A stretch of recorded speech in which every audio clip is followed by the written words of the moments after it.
Stahl was standing in the Retribution's war room with most of the fleet's senior staff. Unfortunately, he was next to Captain Bloodaxe and trying to ignore the Xeno's terrible smell. Since watching Andromeda kill his son, the Xeno had been rather quiet. Stahl had been nervous about him before, but he kept an especially close eye on him these days. So far, the Xeno had remained perfectly loyal and obedient, but Stahl still worried it was just an act, as the Xeno bid his time for revenge.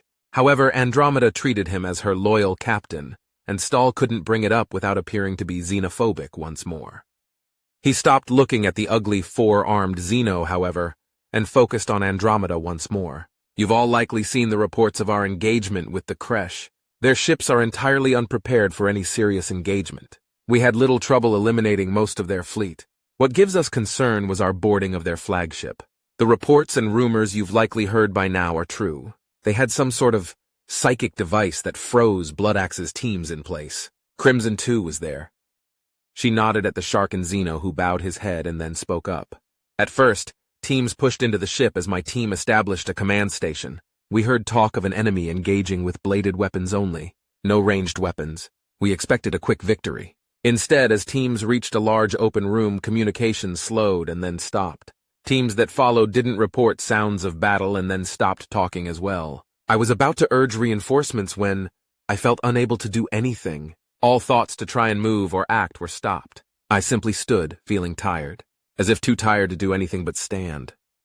There were murmurs around the ship as the officers heard this, and Stahl had to admit he didn't like the sound of that either. The gray-skinned Xeno soon continued.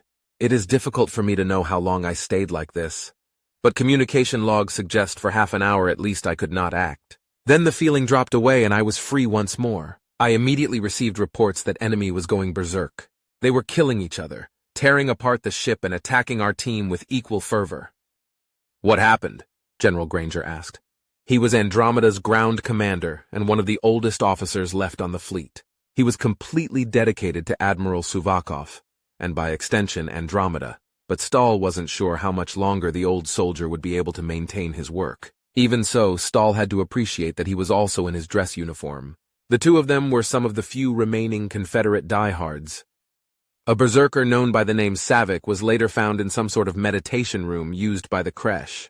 The actual Kresh. The arachnid Xenos with blades who went insane were apparently their servants. The Kresh in the room had been slaughtered. This Savik is thought to have been brought to the room for some reason. We're trying to determine what happened, Andromeda informed her assembled officers. I know this berserker, Crimson Tooth spoke up again. He is proud servant of Baroness Andromeda. When we made stop at mining colony, he killed Foreman before Congo scum could scuttle the ore storage. Brought his own weapon, an axe, and joined crew. His loyalty is beyond question. In last 6 months has risen ranks. Among most decorated of soldiers in boarding parties despite young age. In raid on Congo ships that attacked colony, he captured number of VIPs and convinced coin fighters to join us. Aside from some minor mistakes, Stahl noticed how good the Xeno's English was. He just wished Sharkin were more adaptable for commando work. They didn't smell like Grax and seemed to understand discipline, but they certainly didn't understand subtlety or stealth. He idly wondered if the Xeno thought VIPs was a word and not simply people pronouncing VIP like that. Is he part of your Obsidian company? He asked, aware that Bloodaxe kept his best in a more elite unit. No. He is solitary, often breaks apart from teams and works alone. Dangerous, but successful, Crimson 2 mentioned, and Bloodaxe nodded in agreement. So he's used to working on his own. Do we know why he wasn't affected by their mind control? General Granger asked, and Andromeda shrugged. Like I said, we're looking into it. From here on out, any confrontations with Kresh will be naval only until we develop some sort of countermeasure. Any further questions? I have one. Why did we attack them? Granger asked. Stahl forgot the other officer was never on the main bridge and wouldn't have seen the Leviathans in the storm. The Leviathans they harvest show signs of intelligence. I didn't want their activities to continue. Andromeda replied simply. Stahl was a bit surprised that she'd admit to such a personal reason for attacking the Kresh. He doubted anyone in the room would go against her wishes, but she generally had more valid reasons for her actions. We also need to find out more about them. Junko has found evidence that these Kresh are the Xeno equivalent of supercomputers in this sector. They handle all long-ranged communication and ship jump navigation. If we're going to fight in this region, we need more intel. The others nodded now as they understood her reasons better, but Stahl was positive that she was just saying that to better justify her previously mentioned personal reasons. So, we're finishing up in the storm and will then be jumping to a possibly neutral, possibly hostile system. I want everyone to be prepared for anything. Ship-to-ship, land invasion, commandos, just put everyone on alert. Dismissed. She nodded then, and the various officers began to file out of the room. Stahl began to head for the door as well, ready to finally get back to his ship, which he felt he'd been off of for far too long at this point. But then Junko tapped his arm and motioned for him to stay. For a moment he was curious about what she might want to talk about in private. But then he noticed that Andromeda wasn't making any moves to leave the room either. He stood near the table, then waiting for the other officers to leave until it was just Andromeda, her lifeguard, and Junko. Something you wanted to talk about in private? Stahl understood that with Andromeda, this was about as close to private as it got. There is indeed, though we're waiting for one more person to show up. Andromeda mentioned, which made Stahl curious. Rather than ask, however, he looked over at Junko, figuring he could at least spend the time productively. I know my ship was beginning to run low on fuel. Can we expect resupply from the colony fleet soon? Fuel supplies across the fleet are running low, actually. We need to secure another shipment from the Germo. Sir, should I schedule that? She looked past Stahl to ask Andromeda, who nodded. We've got the kid around. See if he knows what channels we should contact for this region. When we get to this new system, I want to set up a base there for refugees and possible Confederate stragglers to meet up before either heading toward the maze or out to wherever we're positioned. That means we'll need to hire some help. I've already had Junko contact some specialists. Andromeda was giving him this sort of look. Stahl couldn't figure it out at first, and then realized she had just a hint of a smirk. Who did you hire? He asked, then fearing the answer. You know who I hired. I need someone with skills holding isolated systems and has experience with asymmetrical warfare. Besides, he's a friend who works cheap. As she said that, Stahl shook his head and quickly spoke back, moving his hand as he did. No! You can't seriously be telling me that you've hired Cluso Rat. That's the last thing we need moving into unknown territory is that merc loser supposedly defending our rear. He just ground his teeth as Andromeda laughed. Now, Stahl, you know it's pronounced Cluso Ray, she chided as he openly growled.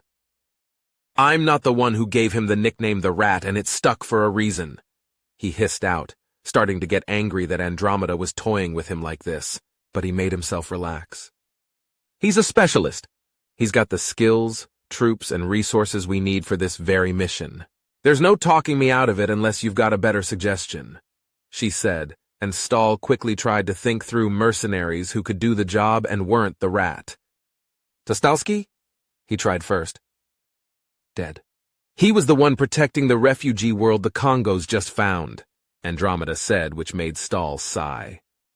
Lady Isabel? You liked her. He tried next. She's under contract already and very expensive. Stahl rubbed his chin for a moment. What about that one Sharkin? The Gilded Builder? Was that his name? He glanced back at Junko. The Gilded Goliath, she corrected. Currently awaiting trial in a Congo Supermax. Stahl set his teeth then and realized Andromeda was right. Well, so long as I don't have to deal with him. About that. She started, but the door opened and she quickly waved a hand. We'll talk more about it later, now that our guest has finally arrived. Stahl looked over at the human who was walking into the war room. He looked like a professor of some sort. Thick, scruffy gray beard, heavy wool sweater, comfortable-looking slacks. But as Stahl looked at his eyes, he gasped softly. General Fisher? Word was you died. I have no idea why I ever believed such a thing. Stahl stepped forward, extending his hand to shake the spy's offered hand in return. As the saying goes, reports of my demise have been exaggerated. Of course, I was the one who made those reports and carefully supported them while making sure only a few people knew the truth, Andromeda here being one of them. He nodded to Andromeda, and Stahl looked from the spy master to the pirate commander. So this has been going on a while, then? Omni isn't dead? He asked, unsure if he should be impressed she kept that secret so long or annoyed he hadn't been trusted with the information until now. Their network is larger now than ever before, she admitted.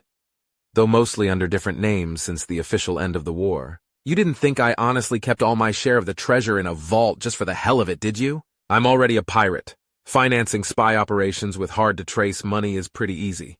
I'm allowed some secrets, even from my most trusted commander. So then, he paused as he looked at Fisher. Is this about Project Dream? He had heard rumors about the Confederate project during the war.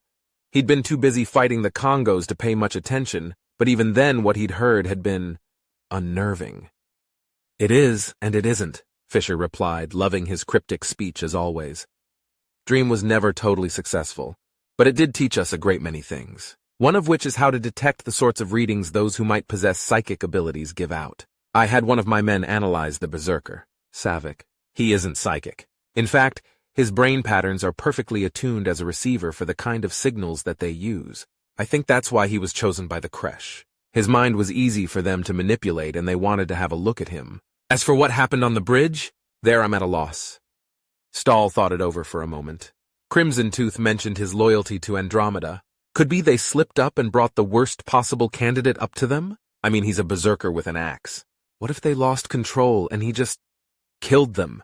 Stahl asked, but Andromeda tapped on the holotable before them. When he saw the pictures, it took him a moment to process what he was seeing. Jesus. This doesn't look like the work of a simple berserker, she said and tapped on the controls to bring up some images to show their approximate size. We've been trying to piece together what they looked like before Savik tore them apart, and trust me, that hasn't been easy. They appear to be quite large, and as a group should have been more than a match for a lone human, even with an axe. Especially with his mental structure, Fisher added. The damage done at times doesn't even suggest an axe at all. I'm setting up to observe Savik, but for now we're stumped as to how he did what he did. Is he loyal, though? Stahl asked, and Fish nodded. Extremely. He passed all tests with flying colors. His biggest worry is that we wouldn't let him get back to fighting. Fisher tapped on the table and brought up some test results that might mean something to Omni personnel, but Stahl had no idea what they meant. He didn't mention it, though. Family on the colony ship? A need for a secure income, perhaps? He tried.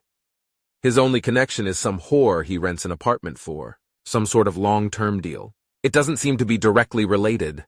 Fisher shrugged. From all indicators, he's a berserker. He fights, fucks, and freaks as he pleases. Either the trauma from the event caused him to suppress the memories, or the creche themselves wiped his short-term memory, but we won't get anything useful from him. So, how does this all concern me? I'm glad I'm being told, but you've kept yourself hidden from me since the end of the war. What's changed? Well, I know what's changed, but why am I being brought in on this? Stahl asked then. You're going off on your own. We really do need you to inspect the maze like I originally planned, but I'm going to need you to make some pit stops on the way. And Fisher has a gift for you, Andromeda said and waved at her spy master. With your distance from the rest of the fleet, we need to make sure you aren't susceptible to mind control, so I've got a hat for you to wear. Stahl snorted. I'm sure I'll look perfectly sane to my crew as I walk around with a tinfoil hat on. Fisher laughed at that. Why do people think tinfoil or aluminum foil hats would stop psychic energy? No, it's lead. Ah, yes, I've been looking forward to lead poisoning, Stahl muttered before Fisher laughed again. No, it's not lead either. Here. He handed over a small metallic band of some kind. It had 3 little circuits along the side and a small power pack.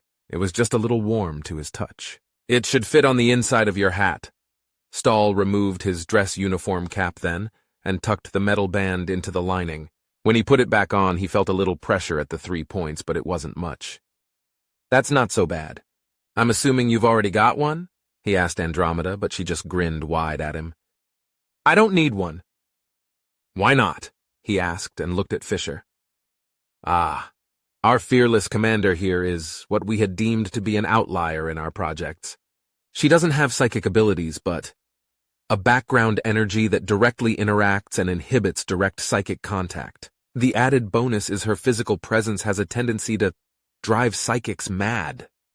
Andromeda was grinning wider still now. Hear that? I'm so mad when people try to read my mind, they also go mad. Stahl looked back at Fisher. So then the rumors about you, they're true but exaggerated. And that device works both ways. This is a wig. He tugged on his hair and Stahl blinked. I never figured you'd go bald. It always looked like you had hair. For some reason, he was more surprised that Fisher was wearing a wig than actually alive. The old spy master had never struck him as the type to die so easily. It's a wig made of my own hair. I'm not naturally bald, but it's hard to hide one of these without weaving it into a cap or wig. He tapped on the side of his scalp, and Stahl could hear the soft clink of the metal, despite the fact it looked like flesh. Either way, try to wear that when dealing with Xenos. If you feel like anything is off, just talk to your PsyOps team, they know what to look for. Stahl was about to ask how they'd know when he realized the likely reason, and sighed. Are they all working for Omni? It made a certain amount of sense to him that his PsyOps commandos were spies. Everyone but the new Desvian recruit. And you shouldn't worry about it. They're the only agents I have on your ship, and it's more about intel collection than anything else. There isn't a person on your ship I don't already trust, Fisher said with a shrug. Okay, so we've got Xenos who can read minds and apparently spies among our own forces. Is there such a thing as a human psychic? As powerful as the Kresh? Stahl asked, but Fisher shook his head. I'm not the strongest I've met, but human levels of psychic ability, as far as I can tell, amounts to magic tricks. I could make one hell of a stage magician out on New Nevada. But other than that, it's not really as impressive as you might hope. Useful, but not like the Kresh appear to be. They're leaps and bounds further than my wildest dreams for human psychics. From what I can tell, it's related to these Leviathans and the glands they consume. He quickly held up a hand as Andromeda started to talk. I won't pursue any course of action that harms the Leviathans.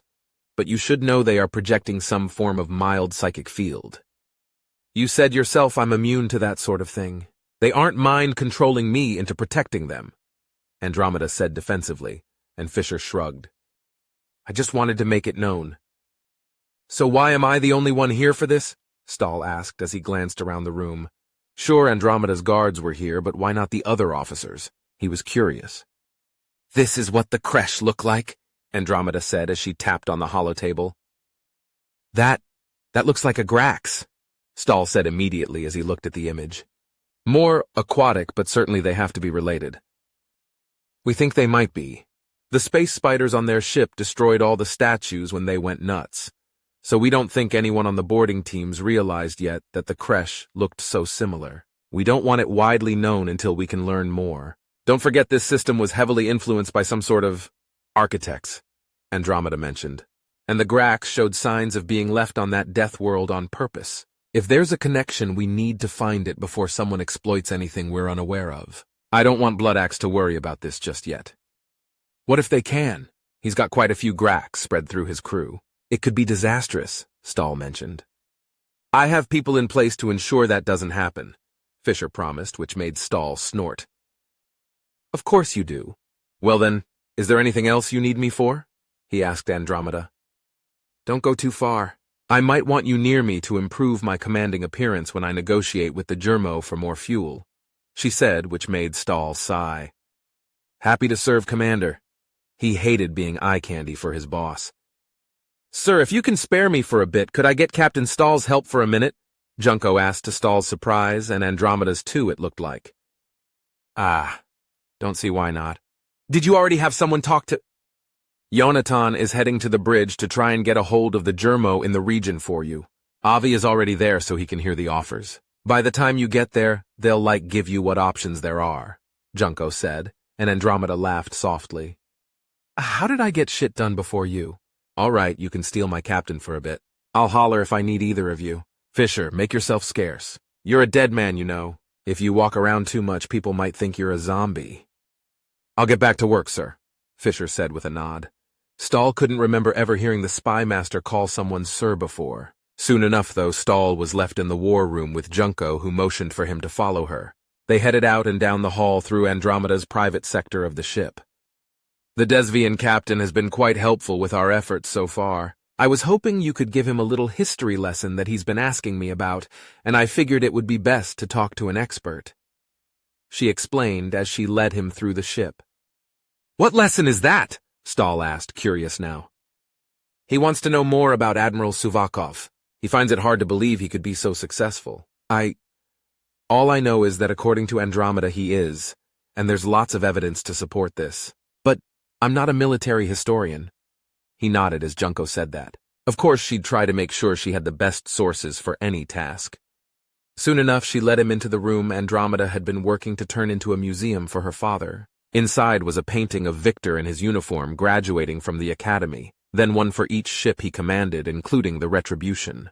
That painting took up one whole wall.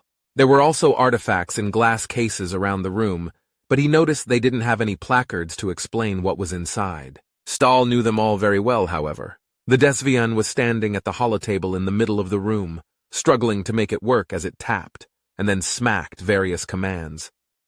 Beating it won't make it work better, Stahl mentioned, and the Xeno turned to look at him. He gave a sheepish smile now that he realized he wasn't alone with the holotable. I'm not fond machines. His English could use improvement, but Stahl didn't mind. So what are you trying to view? He asked. First battle of Confide Rat War with Congo, he said with a nod. The first battle of Castor? Stahl asked as he could see the system on the holotable. If you want the first real battle, you need to go further back than that. He stepped forward, then zooming out of Castor, and instead zooming in on what had once been a contested border system. This is Contis, but it was once KT-223. The battle I'm going to show you was Suvakov's first after getting command of his own ship, and a very important battle regarding Confederate-Congo relations. By this point, Junko was speaking in Desvian to translate for the Xeno. The holotable projected the system, star at the center, hot Jupiter orbiting around it, then the asteroid belt that held the livable planet in the system, followed by 2 different ice balls. Overall, a pretty minor system, though a habitable planet in the middle of an asteroid field was odd. Stahl began to explain. It had drawn the attention of Confederate surveyors who sent a ship to the system. The table showed the CSS Gypsy in system. Now, this was a government ship, but unarmed. Scientists and the like only. However, this system is part of territory the Congos had just supposedly acquired from another human nation they'd just conquered. In the interest in securing their new borders and examining the system, they sent a small fleet. The holotable showed the 3 frigates and 1 heavy cruisers jump into the edge of the system. Now, as things would have it, the Confederate ship was already preparing to meet a Confederate Navy ship en route to the system, as a woman on board had just started going into labor, and the father was on board the Navy ship, that man being Viktor Suvakov himself. He nodded at the painting, and the Desvian blinked. He asked Junko something in his language, which she translated. He wants to make sure he heard you right. Is this Andromeda's mother you're talking about? Stahl nodded. That was her. Despite being very pregnant, she wanted to be with her team as long as she could. They'd been planning the transfer already, but Suvakov's ship was delayed waiting for fuel for a week in another system. So, the Congos enter the system and see a Confederate ship booking it for a jump point. They think they've just interrupted something, and not being liked in this sector of space, they were suspicious. They ordered the ship to stop. Now, this wasn't officially a Congo system, and they had no real claim to it yet, so the captain of the Confederate ship said no. They had a schedule to keep. On the table, the Confederate ship began moving from the planet in the asteroid field out towards the spot the CSS Valiant was set to arrive. The course would take them past the 2 ice planets and across the advancing Congos. See, as I mentioned, this wasn't officially Congo territory, and the captain had no intention of stopping. The Congos demanded he stopped, and again he said no. He figured they wouldn't fire upon an unarmed science vessel, and he was unfortunately wrong. Now, with situations like this, the rules are to disable a ship's engines but leave it functional. On the table, the Congo ships approached the Confederate vessel from the side, the frigates fast enough to catch it. Now what happened next is up for debate. Some people believe it was an accident, other people believe it was purposeful. They fired on the ship, and while they did hit the engines, they also destroyed life support and blew a hole in the side of the ship. On the holotable, the icon for the CSS Gypsy turned gray. The table made it look so simple, but he tried not to think of the horror the crew must have felt when they'd been hit. This is when the CSS Valiant Suvakov's ship showed up. The icon appeared at the edge of the system then. The Valiant was a Barracuda-class ship, which was a hybrid frigate cruiser. It was heavier than most frigates, but just as fast, yet could match light cruisers for weapon output. The trade-off was a high price tag and lighter armor than most cruisers. But I can say firsthand that their gunnery suite outclassed anything else in the weight class. I was an ensign on this ship. He tapped the image on the table, gunnery, so I speak from experience. You were there? The Desvian asked, and Stahl nodded. Fresh out of the academy. This was my first assignment 33 years ago. He chuckled a little as he realized how long it had been.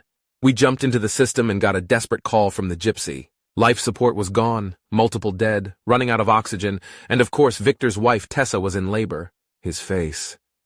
Well, I didn't know him well at the time, but I can safely say he was upset. The look of anger and rage on the man's face.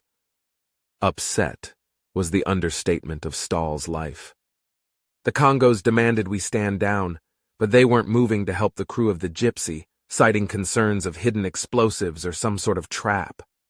Stahl shook his head as he remembered being on the bridge, listening to the transmission. All these years later, and it sounded no less absurd to him. They told Suvakov to stand down, and that the Confederacy had no authority in the system.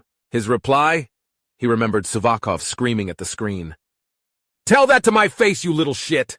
You shot up a ship full of unarmed scientists and my wife who's going into labor. Lucifer, Jesus, and God themselves couldn't save you from me." It was the first, last, and only time Stahl had ever seen Victor break protocol and go off. He realized that he'd trailed off, and so he coughed and spoke to Junko and the Desvian. He disagreed. And the table shows the maneuvers at an accelerated pace, obviously. The gypsy had been without air for 10 minutes already when we arrived. Even without the Congo ships in the way, it would take us about 2 hours to reach them, and with the crew they had at the time, they had about an hour and a half of air. So, Suvakov advanced. On the table, the ship began moving forward towards the stricken gypsy. The Congo heavy cruiser was still moving across the system, and one of the ice planets separated it from the frigates. Stahl didn't talk for a bit as he let Junko and the Xeno watch things unfold on the table. The Congo frigates formed a V while the Valiant turned, angling itself to pass the outer ice planet, which was when he began to talk again. "I don't know about your ships, but human frigates are designed with the majority of the weapons front-facing. The idea is they make fast passes at enemy ships. Good for chasing raiders as well. Cruisers and heavier are designed for broadsides generally. It wasn't until the end of the war that plasma cannons got accurate enough to mount on turrets and hope for good accuracy without massed numbers. But Barracudas had both. So what Admiral Suvakov did, Captain Suvakov then, was move his ship so that his broadside would cross the outer frigate while the other two were blocked by the planet. On the map, the firing arcs of each ship showed up to make his point clear. The V of Congo frigates approached in such a way that 2 of them were blocked by the planet, while the Valiant could hit the outer frigate with half its guns. It had been more than enough to break the ship apart. Then the 2 ships split up to move around the planet and try and hit us from both sides. So, Victor ordered us to swing the ship out from the planet. On the table, the Valiant's keel swung out away from the planet. As the frigates moved around the planet, it became clear why. The forward firing guns on the Valiant had full sight on one frigate, while the broadside faced the other as it rounded the planet. He remembered calling out to his gunners as they opened fire, correcting fire with surprising speed in the battle. They knew the stakes, of course, and everyone on the ship loved Suvakov. Stahl knew even then he'd have marched through hell upon Victor's command. So, with all 3 frigates destroyed, he moved us around to the gypsy. Now the issue, of course, was the heavy cruiser. He tapped the Congo ship on the table. It outclassed us in firepower and armor easily. Normally the idea would be to use our speed to get the hell out, but he wasn't leaving the gypsy. Our engineers were all needed, but I had been trained to do some repair work at the academy. So the ship's doctor, 2 Marines, and I all suited up, and as the Valiant passed the gypsy, we disembarked and spacewalked to the ship. We all figured the crew was entirely dead as it had been 4 hours by now. He paused as he thought back to jetting over to the ship, the lifeless people floating around the hole in the hull, and the flickering lights he could barely make out coming from deeper in the ship. But he knew he was drifting again, so he spoke more of his memories. The ship was essentially dead. They'd said their life support had been damaged, but it was gone. Just gone. Their power was at something like 5% capacity. The Congos had torn the ship apart in their supposed efforts to knock out the engines, which is why I honestly think it was on purpose. Anyway, we got to the ship's med bay, which was the only room that still had full power that I could tell. He trailed again as they moved through those dark halls filled with goblets of blood and a few bodies. He was positive everyone was dead, but the med bay was still sealed. We had to close and pressurize the hall outside so we wouldn't blast the possible survivors inside into the vacuum, so I worked faster than I ever have before or since to seal up the damage in the outer hall and close it up. Then I popped the emergency atmosphere pack we had and filled the area with breathable air, then opened the medbay. He looked at Junko and the Desvian more directly as he focused. The crew that had survived the attack were laid out around the room, shot in the head, except for the doctor, of course. He was the one who'd shot them to make sure he got the brainstem. In a single clean shot, no pain. However, he was one bullet shy for himself, so once the others were dead he dosed up on blood thinners and cut as many arteries as he could before he couldn't move his arm from blood loss. I've always admired his dedication. Junko stood there, mouth open, wide-eyed as the Desvian tugged on her arm, asking for a translation. When she stammered out what she could, the Desvian gasped. "Why?" was all he could whisper. "Tessa." Like I said, they knew we were 2 hours out in the best condition and they had an hour and a half of air. They were dead. The only hope for anyone on that ship to survive was her and the baby. They actually recorded a message stating they were choosing this fate. The doctor killed them, and then himself, leaving Tessa with as much air as they had. It had just been too long even so. Tessa had passed a minute or so before we could get in. I'm not quite sure just how close we had been. The Valiant's doctor, a woman named Eleanor, never told me exactly. She just got to work with an emergency C-section, and then out came Andromeda, kicking, screaming, and covered in blood. The only survivor of a dead ship. The first ship attacked by the Congos in what would become a Cold War that eventually boiled over. Stahl trailed off as he remembered that moment. He and the others huddled around the baby. So tiny. "What happened in the battle?" the Desvian asked, and brought Stahl out of it once more. He tapped on the table again as it showed the ship movements. The Valiant moved towards the remaining ice planet. They traded shots from a distance with the Congo cruiser. Neither side did much, and then they rounded the planet. The Congos closed like an idiot, and soon they were on either side of it. The Congo captain assumed that at close range he could easily destroy the Valiant. But the problem was, his ship wasn't fast enough. Not with a planet in the way. The ships began to circle, and the Valiant's speed allowed it to hit the Congo cruiser and back off in such a way that the hostile cruiser could never get all its weapons to bear on the Valiant all at once. But the Valiant could keep sniping at it with the forward weapons over and over again. After 2 hours, their shields were gone, and they had trouble powering the engines. So they struck their colors. That's a human term for surrendered. Or, more accurately, they tried to surrender, and Suvakov told them that he'd disable their engines as they'd done to the Gypsy. So they destroyed the ship's life support and blew a few holes in the side. Then he left them to die, and came back to the wreck of the Gypsy to collect the doctor, his newborn daughter, the Marines, and myself. Well, I'd like to think he came back for all of us, but I know at the very least he came back for Andromeda. We were running low on air ourselves by that point. If we'd had to wait too much longer, one of the Marines had offered to take off his suit and let the baby have it, but I'm not sure if that would have worked. Now, this is essentially the battle that set the tone for the eventual war between our nations, and I love the Admiral like my father. He knows this, and he knows I love his daughter as if she were my own. He took a breath. But if he hadn't acted like he did in regards to the Congo cruiser trying to surrender, it's possible our two nations wouldn't have been put on a collision course. I was there, and I can tell you their commander was most certainly in the wrong with his orders regarding the Gypsy. But Suvakov should have risen above it. He should have shown mercy. Instead, he chose revenge, which still didn't bring his dead wife back to life. "The Congo retaliated for this event?" the Xeno asked, then looking at the holotable. Not at first. The data recordings showed they were in the wrong. They they did destroy a vessel belonging to another nation in a neutral system over nothing. Then 3 frigates and a heavy cruiser got wiped out by a ship that was fighting against far more than it should have been able to handle. And the Valiant did take damage. Considerable damage. I think I forgot to impress that upon you.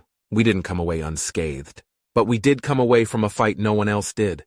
They wanted Suvakov handed over to face trial for his actions, but by this point relations between our countries were poor, as we'd been watching the conglomerate gobble up human nations left and right, and felt like they were coming for us soon anyway. But, I don't know. If he'd have let them surrender, it still would have been a tragedy, but maybe they'd have let us be in return. Stahl shrugged. This did set the precedent for Admiral Suvakov as a commander, however. You'll see it's a very common strategy for him to use celestial bodies and positioning to win fights. He has always been able to easily visualize the battlefield as a 3D space, which some humans have trouble with. We were raised on a planet, after all, where ship battles on the water were only two-dimensional. But he will send ships over, around, or below objects to better strike at the enemy without hesitation.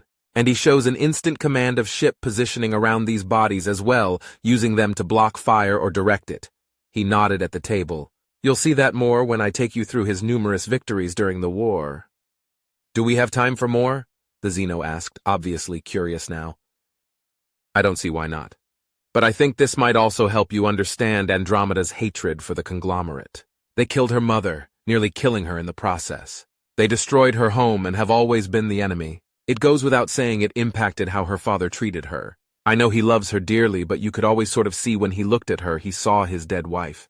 And while he may have regretted his decision to kill the surrendered cruiser's crew, I'll never ask him about it, because I got to see him with his wife once. It was when I was coming on board the Valiant, and she was going with the Gypsy so she could be with her team. I'm not the sort of person to accurately describe what I saw, but it was clearly love. Victor was never the same without Tessa. He shook his head. Just never the same. He was about to tap on the hollow table to bring up the first battle of Castor, but Junko held up a finger as she tapped on her tablet. That will have to wait. I've just got word the prince's pod has finally opened up. We're to go there immediately. Stahl sighed softly. While he was glad the prince was finally giving himself up, he wondered if he'd ever get off this damn ship and back to his own command.